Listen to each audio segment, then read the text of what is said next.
नमस्कार अनि रात्रिकालीन अभिवादन।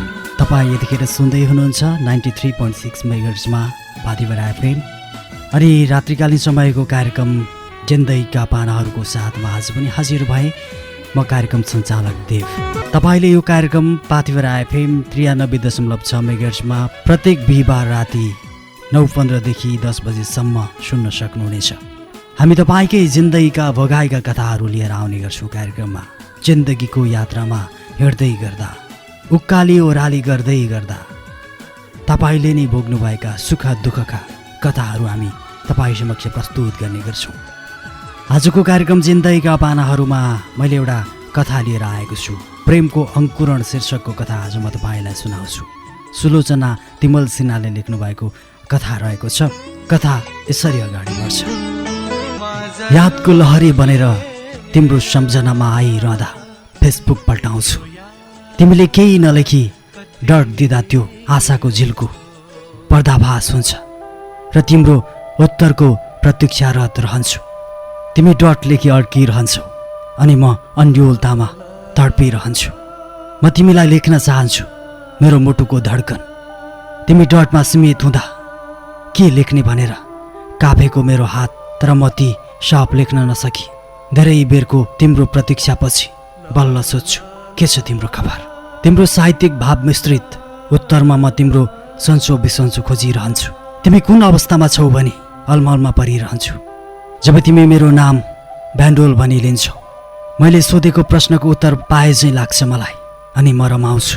उत्तर हजुर केही नराखी तिम्रै पारामा डट राख्न खोज्छु। फेरि तिम्रो स्टाइल चोरेको दोषारोपण गरौला भनी प्रति जवाफ हजुरमा टुङ्ग्याइदिन्छु।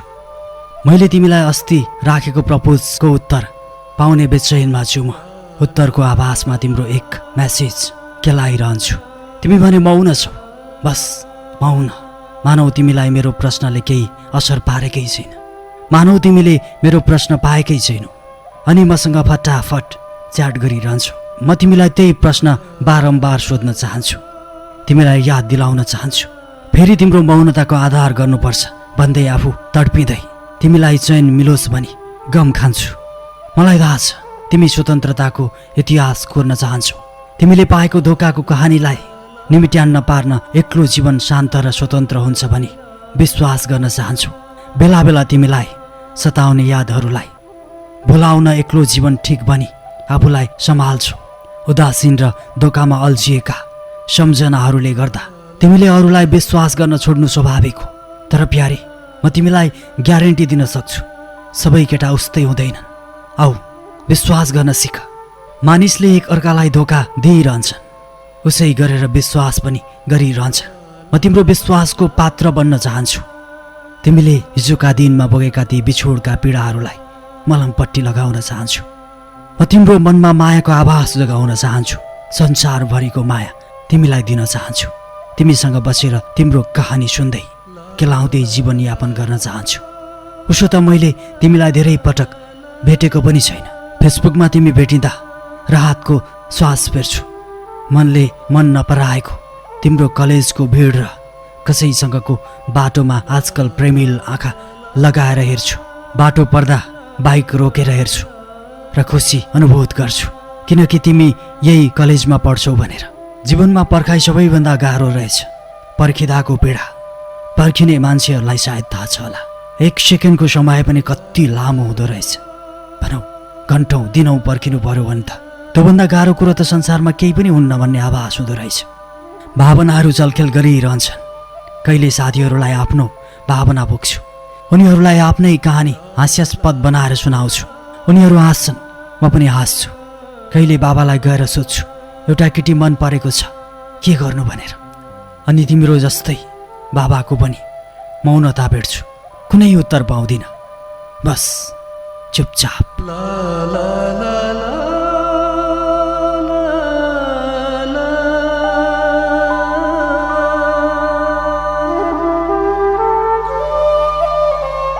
बाबाको मौनता मेरो हितको लागि भनी मूल्याङ्कन गर्छु। त्यो बाहेक मैले सोच्ने अरू केही सिवाय छैन। फेरि तिम्रो मौनता के को लागि? रातमा अनिन्द्रा पर्दा तिमीलाई म्यासेज गर्छु। मानिस आफ्ना लागि सोचिरहन्छन्, आफ्नो खुसी, आफ्नो भविष्य, आफ्नो परिचय। ऊ यही बीच हिँड्छ। हुनसक्छ तिम्रो प्रेमले उसको खुसीका लागि तिमीलाई छाडिदियो। हुनसक्छ म मेरो खुसीका लागि तिमीलाई मेरो जीवनमा बोलाउँदैछु। फेरि तिम्रो खुसी केमा छ? तिमी केमा रमाउन चाहन्छौ? कहाँ रमाउन चाहन्छौ? तिमी स्वतन्त्र भएर मनन गर र जवाब दिऊ। मलाई कुनै हतार छैन। बस म तिम्रो न्यानो साथ चाहन्छु अनि जिन्दगीभरिको माया चाहन्छु। म तिमीसँग घन्टौँसम्म माया प्रेमका कुराकानी गर्न चाहन्छु। बस कुराकानी होइन, म वास्तविक जीवनमा तिमीलाई माया गर्न चाहन्छु। आफ्नो अङ्गालोमा बेर्न चाहन्छु मायाले। शाब्दिक जालमा बौद्धिक उत्तरहरू पठाएर तिमी प्रश्नको श्रेय लिन्छौ। तिमी जातको कुरा उठाउँछौ, समाजको विभेदको मूल्याङ्कन गर्छौ र म प्रति शङ्का व्यक्त गर्छौ। म परिवर्तन नचाहनेहरूमध्ये एक हुँ चाहिँ गरेर। हो, म माओवादीकालीन समयमा बन्दुक बोक्नेमा परिन। परिवर्तन हुनुपर्छ भनी भाषण गर्नेमा पर्दिन र परिवर्तनको खेल खेल्नेमा पर्दिन। खासमा मेरो लागि तिमी परिवर्तन हौ, यस्तै लाग्छ मलाई। मैले काठमाडौँ विश्वविद्यालयबाट वातावरण इन्जिनियरिङ गरेँ। 2 वर्षको श्रम प्रोजेक्टमा लगाएँ। 6 महिना नगरपालिकामा बिताएँ र अहिले हाइड्रोलोजीमा मास्टर्स गर्दैछु। मैले आफ्नो आँखाले समाजलाई हेरिरहेँ। तिम्रो प्रश्नले, तिम्रो कथाको पात्रले लेखेको मैले समाजको भिन्न रूप पत्तो पाएको छु। मैले हेर्न छुटाएको भाग तिमी मार्फत हेर्दैछु। मेरै पिँढीमा जन्मिएर मेरो सोचलाई चुनौती दिँदै परिवर्तनका लागि आकृष्ट रहेकी तिमीमा मेरो सम्मान बढेको छ। तर तिमी विगतलाई काखी च्यापेर वर्तमानमा हुर्कन चाहेको मलाई व्यवस्था गर्दैछौ र मेरो प्रपोजको उत्तर तिमीमै सीमित गर्दैछौ। आखिर किन बुझ्दैनौ तिमीले मलाई, मेरो मायालाई? तिम्रो विगतको बोयफ्रेन्ड जस्तो होइन म। यो कुरा किन बुझ्दैनौ? सबै केटाहरू एकै ठान्छौ तिमी। आखिर सबै केटाहरू एकै छन् त? सत्य कहिले कहिले ऐना हेर्छु, मोबाइलको इमेज ग्यालरी खोल्छु, आफ्नो हल्का कालो रूप खोट हो कि भनी शङ्का गर्छु। आखिर तिमीले त्यहीमा खोट देख्यौ कि भनेर मनमा खुल्दुली हुन्छ। आखिर म तिम्रो लायक छुइनँ कि भनेर मनमा बडो प्रश्नहरू उत्पन्न हुन्छन्। यथार्थमा अभिव्यक्त गरे पनि नगरे पनि शारीरिक बनोट मन पराउनु र माया लगाउनुमा आधारभूत विषय पर्न जान्छ। फेरि आजकल बजारमा चलेका काले सम्बन्धी चर्चाले जवाना हाम्रै भनी चित्त बुझाउँछु। तिमी मलाई सताउँछौ। गहन प्रश्नले मौनताले हिसाबमा म खुसी भेट्छु। तिम्रो हरेक कुरा मनपर्छ मलाई। सायद यसैलाई माया भनिन्छ होला। तर कता कता लाग्छ एकतर्फी माया। मेरो जिन्दगी एकतर्फी मायामै त बित्ने होइन। कहिले कहिले तिमी जस्तै दार्शनिक बन्न खोज्छु। कहिले कहिले हाम्रो सम्बन्धको परिभाषा खोज्छु। म 1 महिनाको हाम्रो अन्योलता सकाउन म उत्तरका लागि टिप्पी गर्छु तिमी सामु। तिमी मैले चाहेको उत्तर कि प्रेम भनी उल्टै प्रश्न गर्छौ। म तिम्रो तात्पर्यदेखि डराउँदै दुवै भनिदिन्छु। तिमी मेरो सोधाइलाई किशोरपन भनी व्याख्या गर्छौ। किशोरपनमा माया प्रेम बस्नु स्वाभाविक हो, तर माया प्रेमले जिन्दगी चल्दैन अनि किशोरावस्थाको अपरिपक्व उमेरको कुनै भर हुँदैन। मैले त भोगेकी छु हिजोका दिनहरू। मैले पनि प्रेम गरेकी थिएँ। मलाई पनि त्यस्तै लाग्थ्यो तिमीलाई जस्तै। जहाँ ऊ र म पनि घन्टौँसम्म बसेर माया प्रेमका कुराकानी गर्थ्यौँ। आकाशका जुन तारा झार्ने कुराकानी गर्थ्यौँ युगौँ युगसम्म। यसै गरी प्रेमिल जोडी भएर हामी दिनहरू बिताउनेछौँ भनेर बाचा कसम गर्थ्यौँ। तर खै आज ती बाचा कसम कहाँ गए?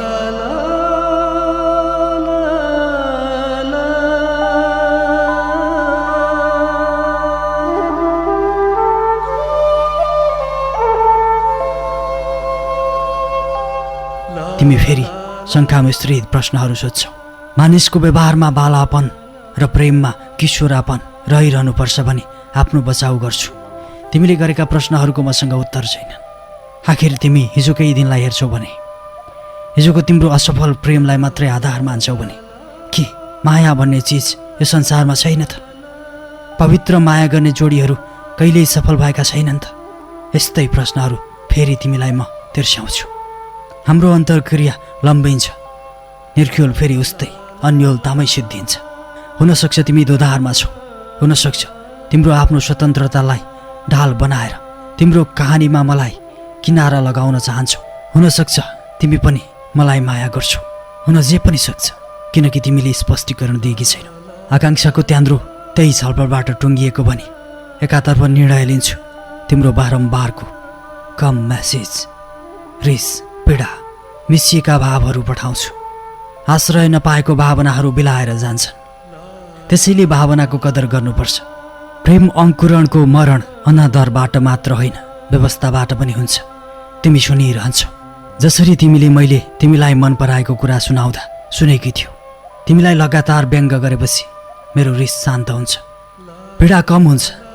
मैले घटाएको तिमीसँगको दूरी र बातचित बढाउन तिमी आफै लागि पर्छौ। अहिले भने म तिम्रो गतिमा सम्बन्ध स्थापित गर्छु। तिमीलाई पाउने चरम इच्छाहरू सान्त्वना दिन्छु र यथागतिमा फर्कन्छु। म आफ्नो पनमा फर्कदा तिमी गुनासो गर्दिनौ। तिमी उही पहिले जस्तै म्यासेजमा डट लेख्दै गफको सुरुवात गर्छौ, कलेजमा घटित घटनाहरूको बयान गर्छौ। म पहिले जस्तै अनाहकमा तिम्रो बयान गर्दिनँ। तिम्रो मन परेको नपरेको बानी स्पष्ट राख्छु। म जति शान्त बन्दैछु त्यति मैले चाल पाउन सकिरहेको छुइनँ। तिमी केमा विश्वास गर्छौ भने तिम्रो लेखको विश्लेषण गर्छु। साँच्ची मैले कल्पना गरेको तिमी र यथार्थको तिमी फरक रहेछौ। बिस्तारै तिम्रो लुकेको रूप र गुण पत्तो लगाउँदैछु। प्रेम सबैको भागमा छ। अनुभूत गर्न जान्नेहरू आनन्द लिन्छन्, नजान्नेहरू माया गर्छु भन्दै हिँड्छन्। तिमीले पहिले लेखेको स्टाटस रहेछ। मलाई यसले अहिले आएर व्यङ्ग गरे जस्तो लाग्छ। तिमी मेरो खोज बनेकी छौ। पहिले म तिम्रो स्वतन्त्रताप्रति श्रद्धा गर्थेँ। तिमीले भाग्न चाहेको जीवन भने व्याख्या गर्थे। आजकल मलाई तिम्रो स्वतन्त्रताप्रति प्यार हुन थालेको छ। तिमीमा भर्खर भेटेको गुण मेरो मायाको गहिराईको आधार बनेको छ। तिमीसँग उत्तर खोजिरहँदा म पूर्ण रूपमा तिम्रो मायामा समर्पित हुन सकिरहेको थिइनँ, किनकि म डराउँथेँ। तिमीले भन्ने सम्भावित नकारात्मक उत्तरदेखि म एकदम पर भाग्थेँ।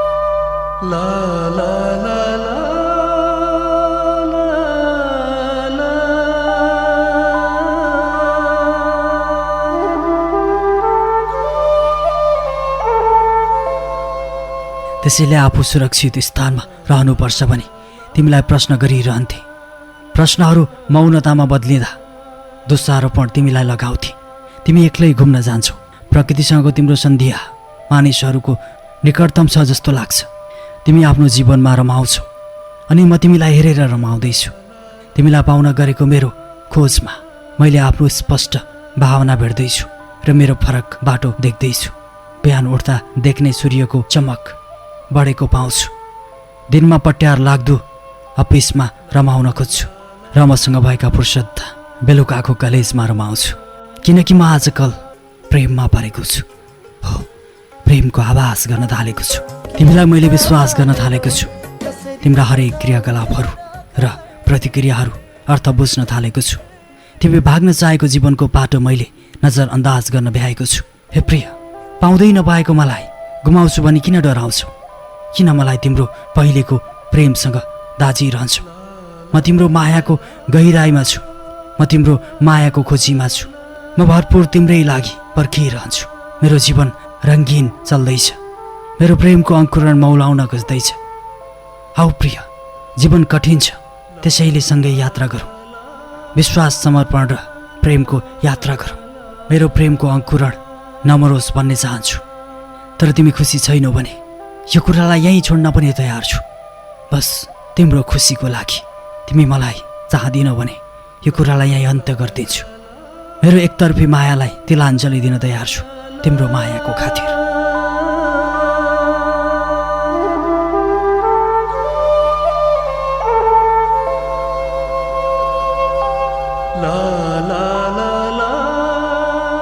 म तिमीलाई दोष लगाउने छैन।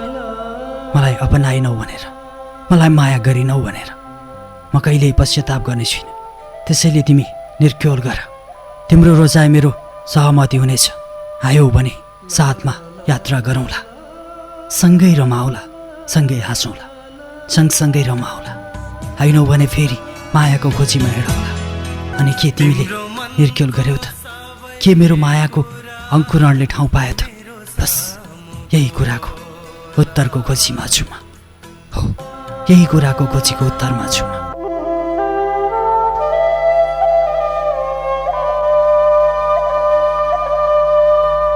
ला ला ला ला